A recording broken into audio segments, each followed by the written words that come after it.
A paz do Senhor, povo de Deus, estou aqui em mais uma oportunidade para dar continuidade à série sobre todos os livros da Bíblia e nesta oportunidade eu quero falar sobre o livro de Malaquias.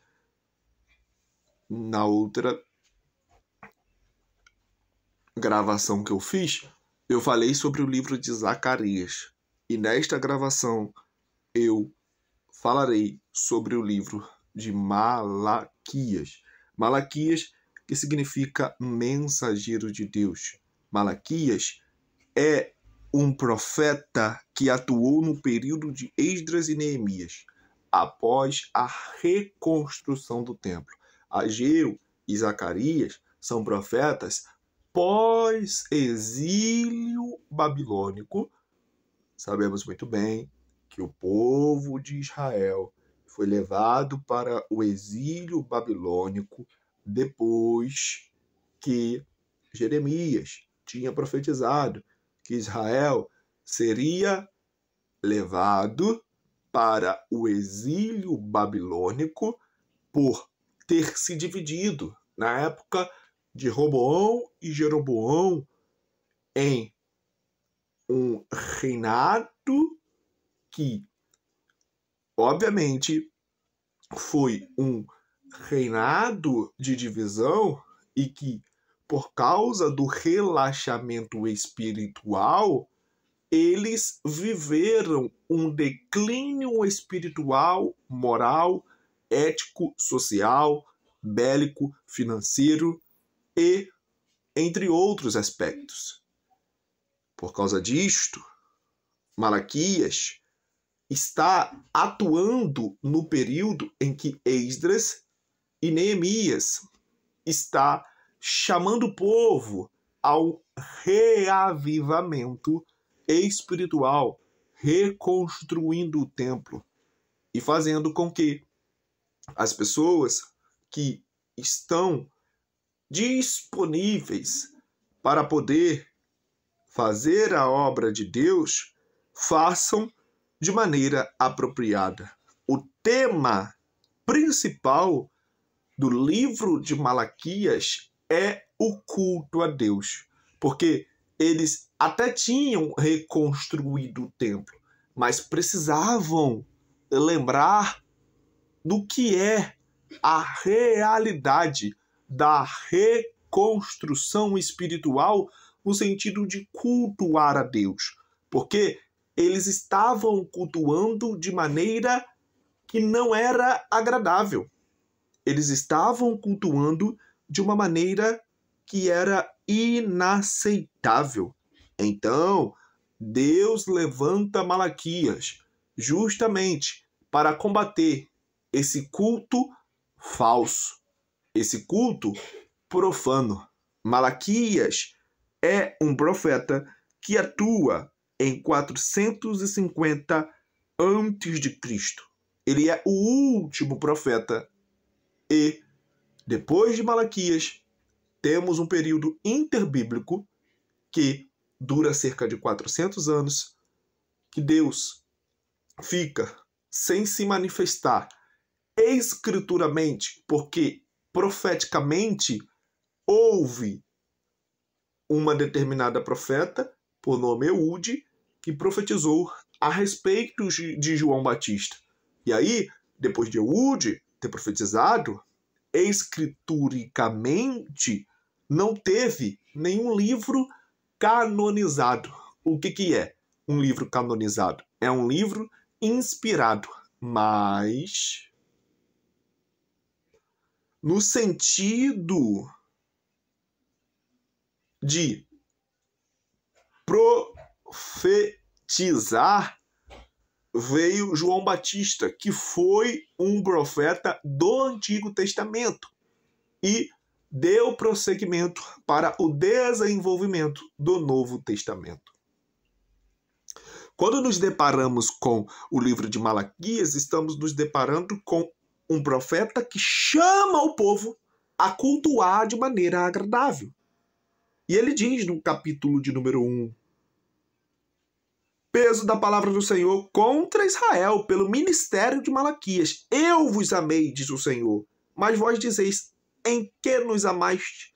Não foi Esaú irmão de Jacó? Disse o Senhor, todavia, amei a Jacó e aborreci a Esaú, e fiz dos seus montes uma assolação, e dei a sua herança aos dragões, aos dragões do deserto. Versículo 6. O filho honrará o pai, e o servo ao seu senhor. E se eu sou pai, onde está a minha honra? E se eu sou o Senhor, onde está o meu temor? Diz o Senhor dos exércitos a vós, ó sacerdotes, que desprezais o meu nome, e dissestes, em que desprezamos nós o teu nome? Ofereceis sobre o meu altar pão imundo, e dizeis, em que te havemos profanado?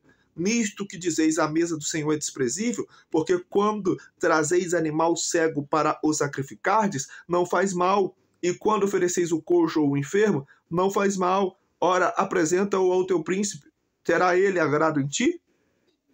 Ou aceitará ele a tua pessoa? Diz o Senhor dos exércitos. Agora, pois, suplicai o favor de Deus, e ele terá piedade de nós. Nisto veio da vossa mão, aceitará ele a vossa pessoa? Diz o Senhor dos exércitos. Quem há, versículo 10 do capítulo 1, também entre vós que feche as portas e não acenda debalde o fogo do meu altar? Eu não tenho prazer em vós, diz o Senhor dos exércitos, nem aceitarei da vossa mão a oblação. Versículo 14. Pois maldito seja o enganador que, tendo animal no seu rebanho, promete e oferece ao Senhor uma coisa vil, porque eu sou grande rei, diz o Senhor dos exércitos. O meu nome será tremendo entre as nações. Capítulo de número 2, versículo de número 7. Porque os lábios dos sacerdotes guardarão a ciência, e da sua boca buscarão a lei, porque ele é o anjo do Senhor dos exércitos. Versículo de número 9 do capítulo de número 2. Fizeste acepção de pessoas na lei. A condição de culto que vocês estão oferecendo a Deus é desprezível. Não adianta ter templo reconstruído. Não adianta ter templos bonitos se o culto está feio. Não adianta termos roupas bonitas, embora isso seja importante, mas não é o cardeal. Se nós estamos oferecendo qualquer coisa para o Senhor, podemos oferecer mais, estamos oferecendo o desprezível, o que está sobrando. E Deus está rejeitando o nosso culto. E Deus não suporta mais ver-nos viver uma vida em que Ele está nos proporcionando de tudo e nós não estamos o proporcionando nada.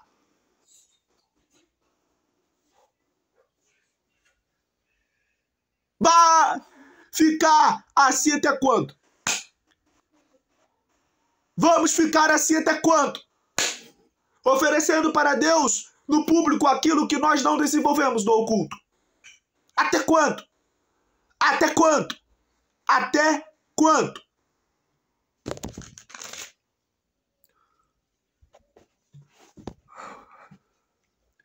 E ainda, não é só o culto, está tendo casamento misto aí.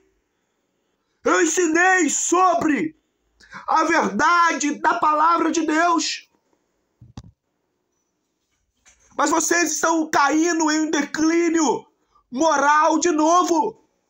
Será que o cativeiro não serviu de ensinamento? Versículo 14 diz isso por quê? Porque o Senhor foi testemunha entre ti e a mulher da tua mocidade, com a qual tu foste desleal, sendo ela tua companheira e a mulher do teu concerto, e não fez ele somente um, sobejando-lhe espírito, e porque somente um, ele buscava uma semente de piedosos, portanto guardai-vos em vosso espírito, e ninguém seja desleal para com a mulher da sua mocidade, porque o Senhor, Deus de Israel, diz que aborrece o repúdio, e aquele que encobre a violência com o seu vestido, diz o Senhor dos exércitos, portanto guardai-vos em vosso espírito e não sejais desleais.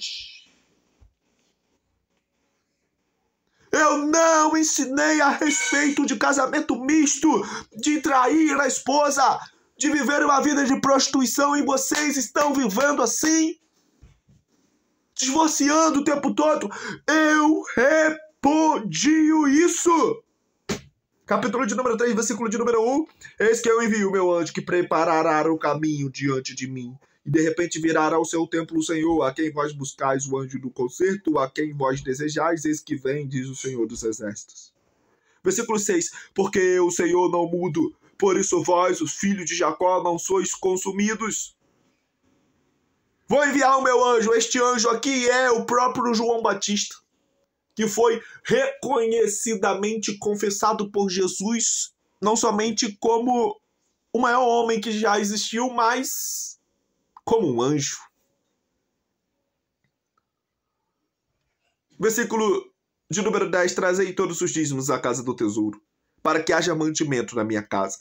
Depois fazei prova de mim, diz o Senhor dos Exércitos, se eu não vos abrir as janelas do céu e não derramar sobre vós uma bênção tal, que dela vos advenha maior abastança.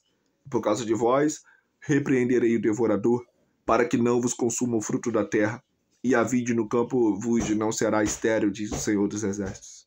E todas as nações vos chamarão bem-aventurados, porque vós sereis uma terra deleitosa, diz o Senhor dos Exércitos. O dízimo não é para a sustentabilidade tão somente do pastor, mas o dízimo é para o mantimento da obra de Deus. Se nós temos amor à obra de Deus, obviamente nós teremos a consciência de que a obra de Deus ela precisa ser sustentada em todos os sentidos. E por causa disto, nós oferecemos. Aliás, não oferecemos nada para Deus, nós devolvemos aquilo que Deus nos dá, porque nós só trabalhamos porque Ele nos protege, Ele nos sustenta, Ele nos guia. Nós só temos saúde porque Ele permite, porque se Ele quiser tirar a nossa vida, Ele tira na hora que quiser. Então, a partir disso, nós devolvemos em forma de gratidão aquilo que Ele fez por nós, a obra que nos alcançou, a tudo o que Ele nos proporcionou. Aí sim, faz sentido dizimarmos, porque nos preocupamos com a obra de Deus. Capítulo de número 4. Porque eis que aquele dia vem ardendo como fogo. Todos os soberbos e todos os que cometem impiedade serão como palha, e o dia que está para vir os abrasará, diz o Senhor dos Exércitos. De sorte que lhes não deixará nem raiz nem ramo. Mas para vós, que temeis o meu nome, nascerá o sol da justiça, e salvação trará debaixo das suas asas. E saireis, e crescereis como os bezerros do cevadouro. Versículo 5. Eis que vos envio o profeta Elias, antes que venha o dia grande e terrível do Senhor, e converterá o coração dos pais aos filhos, e o coração dos filhos a seus pais, para que eu não venha e fira a terra com maldição. Quero destacar o sol da justiça. O sol da justiça. O sol da justiça. O sol da justiça. Ele é apresentado no livro de Malaquias como o sol da justiça. Ele ilumina toda a terra. Jesus Cristo, o sol da justiça. Vemos Cristo em todos os livros da Bíblia. Com isso, encerro aqui. E amanhã, provavelmente, irei falar sobre o Evangelho do Senhor Jesus Cristo, conforme escreveu Mateus. Que Deus abençoe a sua vida, que Deus abençoe a sua casa, que Deus abençoe a sua família.